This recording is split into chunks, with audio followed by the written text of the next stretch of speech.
നിയമസഭാ തിരഞ്ഞെടുപ്പ് ആവേശത്തിലാണ് സംസ്ഥാനം ആകെയുള്ളത്. ഏറ്റവും പ്രധാന മണ്ഡലം, മധ്യകേരളത്തിലെ ഏറ്റവും പ്രധാനപ്പെട്ട ഒരു മണ്ഡലമാണ് മൂവാറ്റുപുഴ. ഏതായാലും മൂവാറ്റുപുഴയും മാത്യു കുഴൽനാടനും അത് ഒന്നിച്ചിപ്പോൾ പോകുന്നൊരവസ്ഥ തന്നെയാണ് ഉള്ളത്. കാരണം അത്രയധികം വികസന പ്രവർത്തനങ്ങൾ ഈ മണ്ഡലത്തിൽ നടത്തിയിട്ടുണ്ട്. അത് നമ്മൾ ഈ വരുന്ന സ്ഥലങ്ങളിലെല്ലാം തന്നെ കാണാൻ കഴിയുന്നുണ്ട്. എങ്ങനെയുണ്ട് ഒരു പ്രചരണ ആവേശം? തീർച്ചയായിട്ടും പ്രചരണം അതിൻ്റെ അവസാന ലാപ്പിലേക്ക് കിടക്കുകയാണ്. ഓരോ ദിവസം കഴിയുന്തോറും വർദ്ധിച്ചു വരുന്ന ആവേശം അതിൻ്റെ അവസാന ലാപ്പ് എത്തുമ്പോൾ അതിൻ്റെ ഒരു ഏറ്റവും ഉന്നത തലത്തിലേക്ക് വന്നുകൊണ്ടിരിക്കുകയാണ്. തികഞ്ഞ ആത്മവിശ്വാസത്തോടുകൂടി ഞങ്ങൾ മുന്നേറുകയാണ്. ഈ കഴിഞ്ഞ കാലങ്ങളിൽ മൂവാറ്റുപുഴയിലെ തെരഞ്ഞെടുപ്പ് അല്ലെങ്കിൽ ആ പ്രചരണം അവിടെ നിൽക്കട്ടെ, പക്ഷേ എനിക്ക് തോന്നുന്നു മുഖ്യമന്ത്രിയെയും LDF എന്ന മുന്നണിയും CPM-നെയൊക്കെ ഇത്രയധികം പ്രതിരോധത്തിലാക്കിയ ഒരു MLA-യോ ഒരു രാഷ്ട്രീയ നേതാവോ ഉണ്ടാവില്ല. അല്ല, സ്വാഭാവികമായിട്ടും നമ്മുടെ ഉത്തരവാദിത്വത്തിൻ്റെ ഭാഗമാണ്. പ്രതിപക്ഷ MLA എന്ന നിലയിൽ ഉള്ള എൻ്റെ ഉത്തരവാദിത്വം ഞാൻ നിർവഹിച്ചതാണ്. എനിക്ക് 100% ബോധ്യമുള്ള കാര്യങ്ങൾ, കേവലം രാഷ്ട്രീയ ആരോപണങ്ങൾക്ക് വേണ്ടി അല്ലെങ്കിൽ ഇവരെ ആക്ഷേപങ്ങൾ ആരോപണം ഉന്നയിക്കാൻ വേണ്ടിയുള്ള ആരോപണമല്ല, 100% കൃത്യതയോടുകൂടി ബോധ്യമുള്ള കാര്യങ്ങൾ ഉറച്ചു പറഞ്ഞു എന്നതാണ് ഞാൻ സ്വീകരിച്ച ശൈലി. അപ്പോൾ അത് പിന്നെ അതിൻ്റെ പേരിൽ അവരെങ്ങനെ വേട്ടയാടാൻ ശ്രമിച്ചാലും എങ്ങനെ എതിർക്കാൻ ശ്രമിച്ചാലും അതിന് വഴിപ്പെടേണ്ടതില്ല എന്നതും എൻ്റെ ശൈലിയുടെ ഭാഗമാണ്. അതുകൊണ്ടാണ് അങ്ങനെ ഒരു ഫൈറ്റിൻ്റെ പ്രതീതിയിലേക്ക് അത് വരാൻ കാരണം. ഏതായാലും മൂവാറ്റുപുഴയുടെ മനസ്സറിഞ്ഞ് തന്നെയാണ് പോകുന്നത്. കാരണം അത് ഞാൻ നേരത്തെ സൂചിപ്പിച്ച പോലെ എല്ലാ തലത്തിലും വികസനം എത്തുന്ന ഒരു കാഴ്ചപ്പാട് കാണാൻ കഴിയുന്നുണ്ട്. എങ്ങനെയാണ് മൂവാറ്റുപുഴയുടെ ഒരു മനസ്സിപ്പോൾ?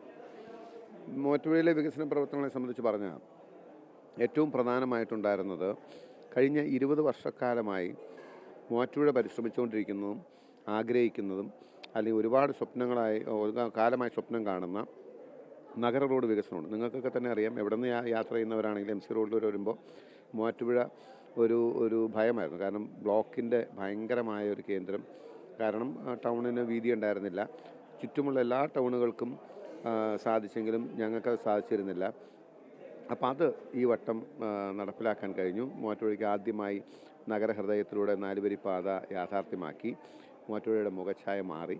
അപ്പോൾ അത് ഏറ്റവും വിസിബിളായിട്ടുള്ള ഒരു വികസന നേട്ടമാണ്. പിന്നെ KSRTC ബസ് സ്റ്റാൻഡ് വന്നിട്ടുള്ളവർ നോക്കിയുള്ളവർക്ക് അറിയാം, കടന്നിരുന്ന KSRTC ബസ് സ്റ്റാൻഡിൻ്റെ പ്രവർത്തനം പൂർത്തീകരിച്ചു. ബൈപ്പാസിൻ്റെ പണി പുരോഗമിക്കുന്നു. ഈ കേരളത്തിലെ തന്നെ ഏറ്റവും മികച്ച ഒരു സ്റ്റേഡിയം എന്ന് പറയുന്നത് ശരിയല്ല, ഒരു സ്പോർട്സ് ഫെസിലിറ്റിയാണ്. എല്ലാമുള്ള ഒരു സ്പോർട്സ് ഫെസിലിറ്റിയുടെ വലിയ ഒരു വർക്കാണത്. അതും പുരോഗമിച്ചുകൊണ്ടിരിക്കുന്നു. ധാരാളം വലിയതും ചെറുതും ഇടത്തരവുമുള്ള വികസന പദ്ധതികൾ എമ്പാടും കൊണ്ടുവരാൻ കഴിഞ്ഞു. പ്രതിപക്ഷ MLA എന്ന നിലയിൽ ഇടക്കാലത്ത് അവരെന്നെ ഒന്ന് ബുദ്ധിമുട്ടിക്കാൻ ശ്രമിച്ചെങ്കിലും അതിനേക്ക് അതിജീവിച്ചത് ചെയ്യാൻ കഴിഞ്ഞത് ജനങ്ങൾക്ക് ബോധ്യമായിട്ടുണ്ട്. അതിൻ്റെ ഒരു അംഗീകാരം ഈ തെരഞ്ഞെടുപ്പിൽ ലഭിക്കും. പൊതുവെ ഈ മധ്യ കേരളമാണ് സാധാരണഗതിയിൽ ഭരണത്തെ നിയന്ത്രിക്കുന്ന ഒരു അവസ്ഥയിലേക്ക് വന്നിട്ടുണ്ട്. കാരണം ഈ കഴിഞ്ഞ 2 ടേമുകളിലും മധ്യ കേരളത്തിൽ LDF ഉണ്ടാക്കിയ ഒരു നേട്ടം അവർക്ക് സംസ്ഥാനത്ത് ഗുണകരമായിട്ടുണ്ട്. ഇത്തവണ മധ്യ കേരളത്തിലൊരു മനസ്സ് എങ്ങനെയാവുമെന്നാണ് അങ്ങ് പ്രതീക്ഷിക്കുന്നത്? ഞാൻ എൻ്റെ കോൺസ്റ്റിറ്റ്യുവൻസി കൂടാതെ ഏതാനും കോൺസ്റ്റിറ്റ്യുവൻസിയിൽ പോകാൻ ഇടയായിട്ടുണ്ട്. എനിക്ക് കാണാൻ കഴിയുന്നത് ഒരു ജനങ്ങളുടെ ഒരു സ്വാഭാവികമായ പ്രതികരണം ഒരു ഭരണവിരുദ്ധ വികാരം എന്നതിനേക്കപ്പുറത്തേക്ക് ഒരു തീവ്രമായ ഒരു വിരുദ്ധ വികാരം നിലനിൽക്കുന്നുണ്ട് ഗവൺമെൻറ്റിൻ്റെ. ഒരു ഭരണവിരുദ്ധ വികാരം എന്ന് പറയുമ്പോൾ നമ്മൾ ഇതിനു മുമ്പ് ഉണ്ടാവാറുണ്ട്, അത് തെരഞ്ഞെടുപ്പ് പ്രതിഫലിക്കാറുണ്ട്. പക്ഷെ അതിനേക്കാൾ അപ്പുറം അതിൽ സാധാരണ ഭരണവിരുദ്ധ വികാരത്തിൽ നമ്മൾ കാണുന്നത് ന്യൂട്രൽ വോട്ട്സ് അല്ലെങ്കിൽ ഫ്ലോട്ടിംഗ് വോട്ട്സ് എന്ന് പറയുന്ന വലിയ കക്ഷി രാഷ്ട്രീയത്തിൻ്റെ ഭാഗമാകാത്തവരാണ് ഒരു സൈഡിലേക്ക് തിരിയുക. പക്ഷേ ഈ തെരഞ്ഞെടുപ്പ് കഴിയുമ്പോൾ ബോധ്യപ്പെടും, ആ ഇടതുമുന്നണി അനുഭാവികളായിട്ടുള്ള CPM-ൻ്റെയും CPI-യുടെയും പാർട്ടി കേഡറുകളായിട്ടുള്ളവർ അടക്കം വലിയൊരു വിരുദ്ധ വികാരം അവരിലുണ്ട്. അതുകൊണ്ട് ആരും പ്രതീക്ഷിക്കാത്ത ഒരു റിസൾട്ട് ഈ തെരഞ്ഞെടുപ്പിൽ ഉണ്ടാകും എന്ന് തന്നെയാണ് ഞാൻ കരുതുന്നത്. ചില രാഷ്ട്രീയ നീക്കങ്ങൾ അല്ലെങ്കിൽ ഒരു പക്ഷേ നമ്മൾ ഈ തിരഞ്ഞെടുപ്പിൽ കാണാൻ കഴിയാത്ത ചില നീക്കങ്ങൾ പ്രത്യേകിച്ച് മധ്യകേരളത്തിലില്ല എങ്കിൽ പോലും വടക്കോട്ട് മാറി പാലക്കാട് പിഷാരടിയെ BJP-യുടെ കൗൺസിലർ അടക്കം തടയുന്നു. കോഴിക്കോടേക്ക് വന്നാൽ പേരാമ്പ്രയിൽ തെഹ്ലീക്കെതിരായ ചില ആക്ഷേപങ്ങൾ പ്രചരണമൊക്കെ നടക്കുന്നു. അങ്ങനെ ഒരു പക്ഷേ ഈ തെരഞ്ഞെടുപ്പിൻ്റെ ചർച്ച മാറ്റാനുള്ളൊരു നീക്കം ഇടതുപക്ഷവും അതുപോലെ തന്നെ BJP ഒക്കെ നടത്തുന്നുണ്ടോ? ഈ തെരഞ്ഞെടുപ്പിലെ ഞാനീ പറയുന്ന കാര്യങ്ങൾ CPM-ന് ബോധ്യമില്ലാത്തതല്ല.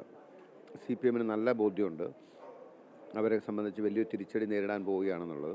അതിനെ ലഘൂകരിക്കാൻ എങ്ങനെ കഴിയും എന്നുള്ള പരിശ്രമമാണ് അവർ നടത്തിക്കൊണ്ടിരിക്കുന്നത്. അതിൻ്റെ ഭാഗമായി അവർ ആത്മഹത്യാപരമായ ഒരു നിലപാടിലേക്ക് നീങ്ങിയിട്ടുണ്ട്. അത് BJP-യുമായി താൽക്കാലികമായിട്ടെങ്കിലും ഒരു അറേഞ്ച്മെൻറ്റ് ഉണ്ടാക്കി ഒരു ഡീൽ സ്ട്രൈക്ക് ചെയ്ത് ചില മണ്ഡലങ്ങൾ അവർക്ക് കൊടുത്തുകൊണ്ടാണെങ്കിലും ഇവരുടെ പരാജയത്തിൻ്റെ ആഘാതം ലഘൂകരിക്കാൻ പറ്റുമെന്ന് പരിശ്രമിക്കുകയാണ്. അതിന് CPM വലിയ വില കൊടുക്കേണ്ടി വരും. മാത്രമല്ല ഈ പരാജയം കൂടുതൽ അടുത്തടുത്തടുത്ത് വരുംതോറും അതിൻ്റെ ഒരു വെപ്രാളവും വേവലാതിയൊക്കെ ആയിട്ട് അക്രമങ്ങളിലേക്ക് തിരിയും. അതാണിപ്പോൾ നമ്മൾ പാലക്കാട് കാണുന്നത്. പേരാമ്പ്രയിൽ കുട്ടിയെ എനിക്ക് നന്നായി അറിയാവുന്ന കുട്ടിയാണ്. നല്ല പ്രോമിസിങ് ആയിട്ടുള്ളൊരു യങ്സ്റ്ററാണ്. വളരെ പ്ലസൻ്റായിട്ടും വളരെ പൊളിറ്റിക്കലായിട്ടും ഈ യങ് ഏജിൽ റെസ്പോണ്ട് ചെയ്യുന്നൊരു പെൺകുട്ടി, വളരെ നല്ല ആളുകൾക്ക് അപ്പീലുള്ള കുട്ടിയാണ്. അവരെ ടാർഗറ്റ് ചെയ്യുക വഴി ഇസ് ഓൾ റോങ് സ്റ്റെപ്സ്. ഇതെല്ലാം അവർക്ക് തിരിച്ചടിയാവത്തുള്ളൂ. പക്ഷേ ഈ സ്റ്റെപ്പുകൾ എടുക്കുന്നത് പരാജയ ഭീതിയിൽ നിന്നാണ്. ഇതാണ് എൻ്റെ യാഥാർത്ഥ്യം. ഒറ്റ കാര്യം കൂടി, ഈ പ്രത്യേകിച്ച് മധ്യകേരളത്തിൽ, പ്രത്യേകിച്ച് എറണാകുളത്ത് 2020 ഒരു സാന്നിധ്യം വളരെ വലുതായി വരുന്നുണ്ട്. പ്രത്യേകിച്ച് സാബുവും ജേക്കബ് തന്നെ പറയുന്ന 6 സീറ്റിലൊക്കെ 2020 ജയിക്കുമെന്നൊക്കെയാണ്. എങ്ങനെയാണ് പ്രത്യേകം ഇവിടെയും 2020 ആണ് മത്സരരംഗത്തുള്ളത്? 2020 ഇതിനു മുമ്പുള്ള തെരഞ്ഞെടുപ്പിൽ ജനങ്ങൾക്കിടയിൽ ഉണ്ടാക്കിയൊരു പ്രതീക്ഷ പാടെ തകർന്ന് തരിപ്പണമായി. എല്ലാ ക്രെഡിബിലിറ്റി നഷ്ടപ്പെട്ട്. ഒന്നാമത് നമ്മൾ ആളുകളിൽ റേസ് ചെയ്യുന്നൊരു ഹോപ്പുണ്ട്. ആ ഹോപ്പിലാണ് പലപ്പോഴും വരുന്നത്. ഇപ്പോൾ കഴിഞ്ഞ തവണ എനിക്കറിയാം, കഴിഞ്ഞ തവണ എൻ്റെ മണ്ഡലത്തിൽ തന്നെ ധാരാളം ഒരു ലിബറൽ ചിന്താഗതിയുള്ളവർ, പരമ്പരാഗതമായി UDFനെ പിന്തുണച്ചുകൊണ്ടിരുന്നവർ ഒരു വ്യത്യസ്തമായ കാര്യങ്ങൾ പറഞ്ഞു. എല്ലാ മുന്നണികളെയും കുറ്റം പറഞ്ഞു, അല്ലെങ്കിൽ എല്ലാ പാർട്ടികളെയും കുറ്റം പറഞ്ഞു. ഞാൻ വളരെ സ്വതന്ത്രമായി നിൽക്കും, നിർഭയനായി നിൽക്കും, ആർക്കും കീഴ്പ്പെടില്ല, ഞാൻ എല്ലാവരോടും ഫൈറ്റ് ചെയ്യും, വർഗീയത എല്ലാം പറഞ്ഞു വന്നപ്പോൾ ഒരു ഹോപ്പുണ്ടായി. ധാരാളം പേര് വന്നു. പിന്നീട് അദ്ദേഹത്തിൻ്റെ വ്യക്തിപരമായിട്ടുള്ള അല്ലെങ്കിൽ ബിസിനസ്സുമായി ബന്ധപ്പെട്ട കാര്യങ്ങളൊക്കെ വന്നപ്പോൾ ED അന്വേഷണം മറ്റു കാര്യങ്ങളുടെ വാർത്ത വന്നു. പക്ഷേ പെട്ടെന്ന് BJPയുടെ മുമ്പിൽ സാഷ്ടാംഗം പ്രണമിച്ച് സറണ്ടർ ചെയ്യുമെന്ന് ആരും കരുതിയതല്ല. അതിനുശേഷം ആ മുന്നണിയെ, ആ നേതാവിനെ ന്യായീകരിക്കുകയാണ്. പരമ്പരാഗത രാഷ്ട്രീയക്കാർ നിറം മാറും, അല്ലെങ്കിൽ അവർക്ക് വാക്കിന് വിലയില്ല, അവരങ്ങനെയാണ് ഇവരിങ്ങനെയാണെന്നെല്ലാം നാട് നീളെ പ്രസംഗിച്ച ഒരാൾ അവരെല്ലാം കടത്തിവെട്ടുന്ന രീതിയിൽ പ്രവർത്തിച്ചപ്പോൾ ഈ തവണ അവർക്ക് തന്നെ ബോധ്യപ്പെടും. അവരുടെ റെലവൻസ് ഇതോടുകൂടി, തെരഞ്ഞെടുപ്പോടുകൂടി 2020യുടെ എല്ലാ റെലവൻസും നഷ്ടപ്പെടും.